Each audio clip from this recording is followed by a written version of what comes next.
Hola, mi nombre es José Eduardo Telles Espinosa. Esto es Charlas de Amparo y vamos el día de hoy a ver un tema intitulado Los aspectos relevantes del juicio de amparo. Durante muchos jueves he compartido y tú me has compartido todos estos aspectos vinculados con nuestro juicio de garantías, llamado así antes, ahora hay quien le dice juicio de control constitucional, es nuestro juicio de amparo. Consideré pertinente el día de hoy hacer referencia a una compilación de los aspectos más trascendentes y relevantes, la importancia del por qué debemos de saber amparo. Seguramente has escuchado algunos audios, seguramente has visto algunos videos de charlas de amparo, pero esta es una labor constante y vale la pena que ahora recapitulemos esta situación acerca de cuáles son las bases fundamentales del amparo, por qué debemos de aprender amparo, a qué nos va a llevar saber el juicio de amparo. Empecemos con algo que dijimos hace ya un par de años y que seguramente, espero ya lo hayas visto el video respectivo o escuchado el audio respectivo. Empecemos desde repasando qué es el juicio de amparo. El juicio de amparo actualmente es un medio de control de la constitucionalidad y de la convencionalidad. ¿Por qué es un medio de control de constitucionalidad y de convencionalidad? Porque a raíz de la reforma constitucional suscitada en el 2011, en sus dos fechas, la del 6 de junio, que entró en vigor el 4 de octubre del mismo año, que es la reforma de amparo, y la del 10 de junio, que entró en vigor al día siguiente, también de ese año 2011, se comprometió el gobierno mexicano a velar en esta segunda por el respeto absoluto a los derechos humanos, pero sobre todo aquellos derechos humanos consagrados no solo en la Constitución, sino en los tratados internacionales. Muchos han sido los criterios que la Suprema Corte de Justicia de la Nación ha vertido sobre estos aspectos, desde algunos criterios con mucha apertura, algunos otros un tanto más estrictos.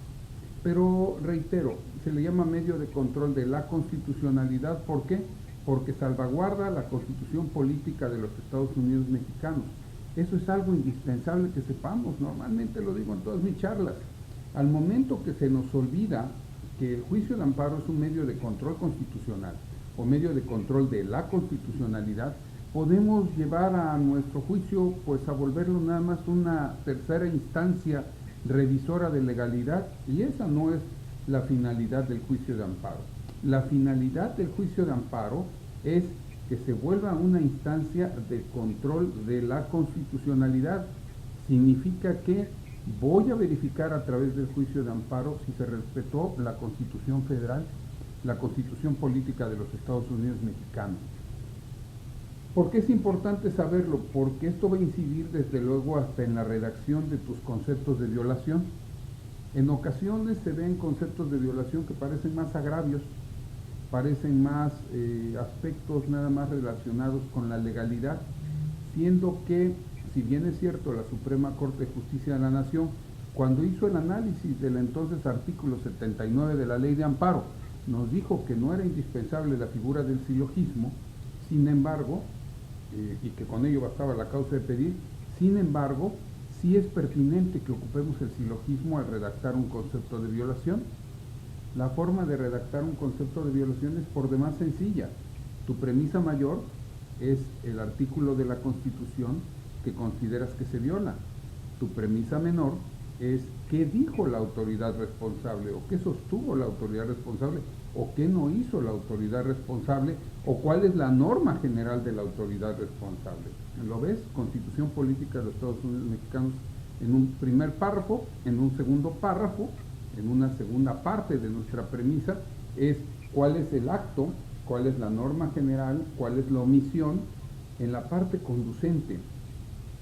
Si estás combatiendo, ejemplo, alguna sentencia, pues evidentemente solo tendrás que hacer mención a cuál es la consideración específica que tú consideras que no se apega a la Constitución, y puede no apegarse a la Constitución precisamente porque se viola la ley. algún Código Federal de Procedimientos Civiles, algún Código Procesal Penal, bueno, ahora el Código Nacional de Procedimientos Penales, algún código tributario, código fiscal federal, algunos códigos fiscales estatales, pero eso lo vas a hacer depender de la transgresión del 14 constitucional, segundo párrafo, si es un caso de una formalidad esencial del procedimiento, o lo puedes hacer valer como una transgresión al 16 constitucional si no se está fundando y motivando debidamente. La conclusión va a ser la confrontación entre estas dos premisas. La premisa mayor, Constitución; la premisa menor, qué es lo que hizo la autoridad responsable, cuál es el contenido de la norma específica que estás combatiendo, y la conclusión es la confrontación entre estos dos supuestos. ¿Por qué no se apega el proceder de la autoridad responsable a la Constitución Política de los Estados Unidos Mexicanos? Es así como podemos entender que el juicio de amparo es un medio de control de la constitucionalidad. Pero también el juicio de amparo es un medio de control de la convencionalidad.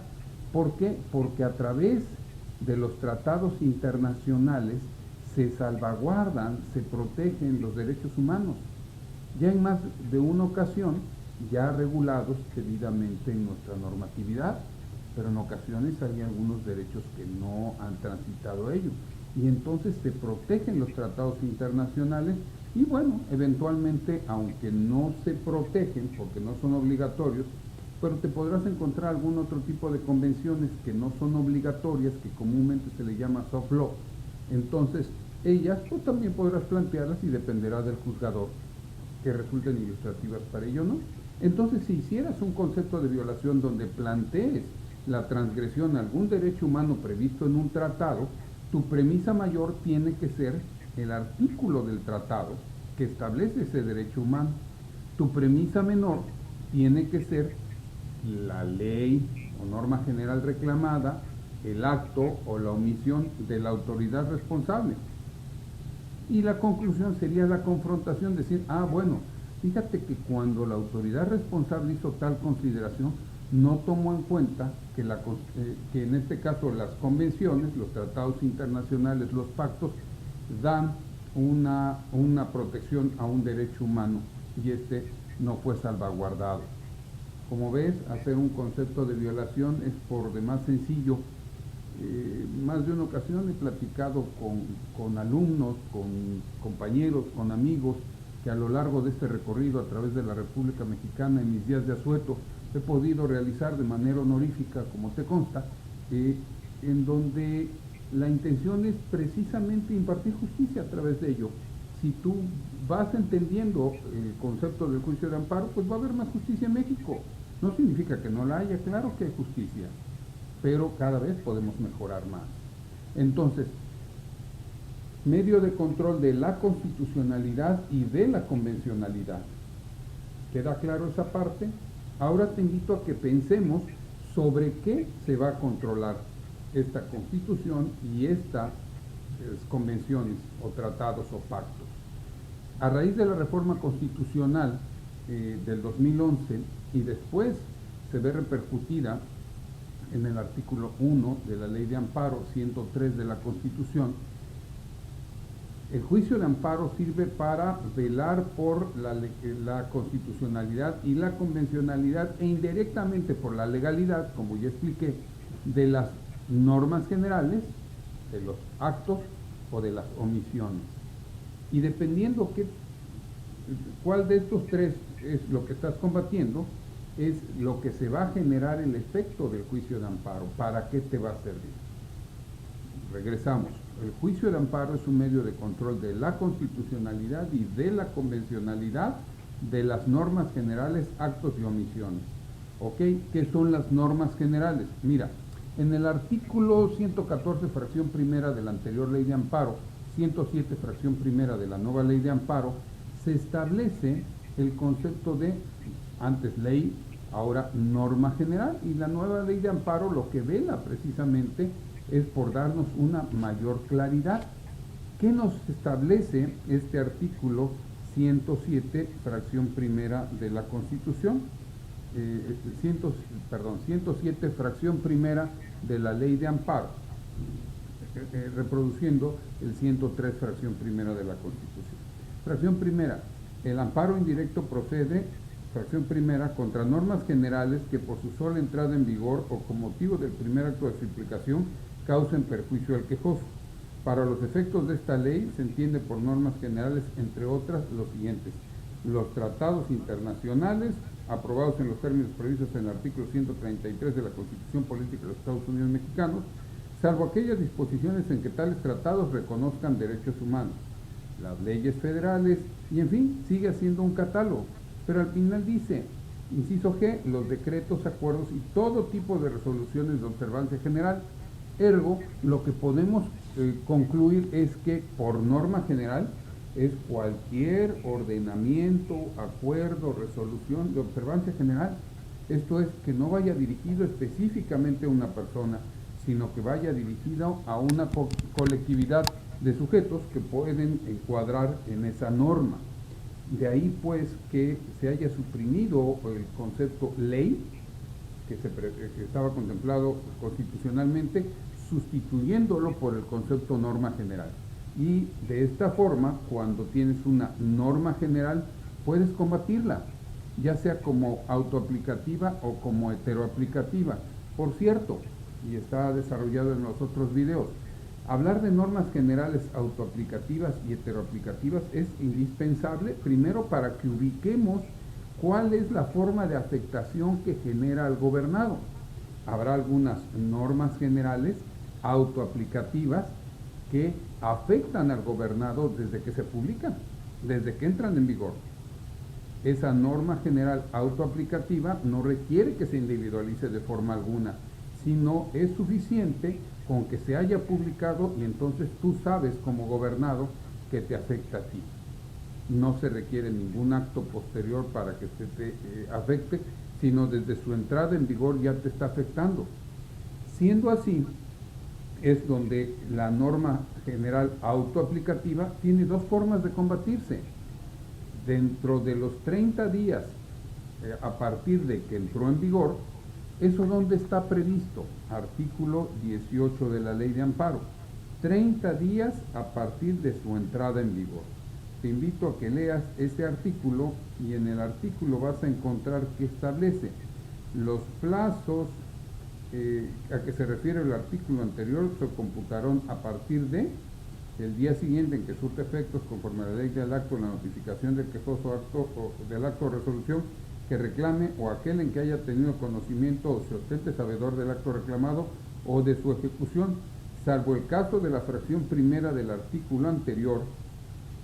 Fracción primera del artículo anterior, cuando se reclame una norma general autoaplicativa o el procedimiento de extradición en que será de 30 días. Regreso. Salvo el caso de la fracción primera del artículo anterior, en el que se comportará a partir de su entrada en vigor.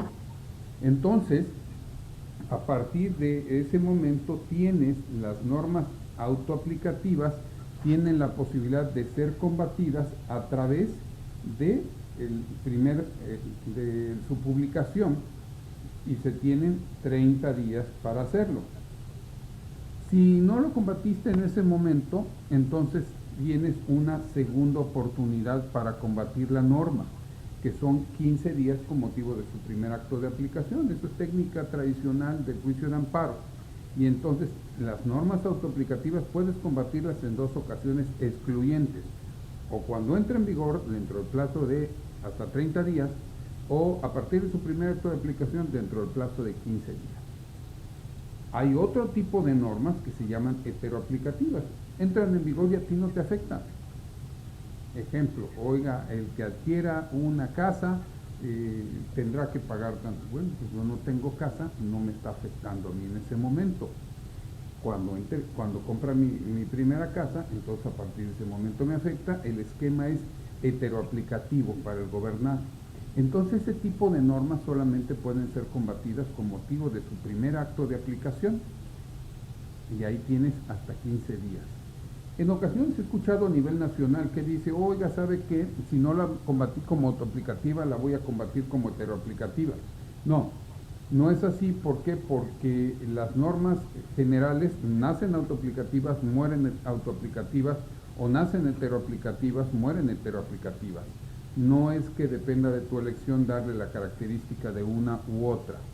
Pero, ¿qué te parece? Vamos a seguir hablando de estos aspectos más relevantes del juicio de amparo en el siguiente corte. Mientras eso sucede, mi nombre es José Eduardo Telles Espinosa. Esto es Charlas de Amparo.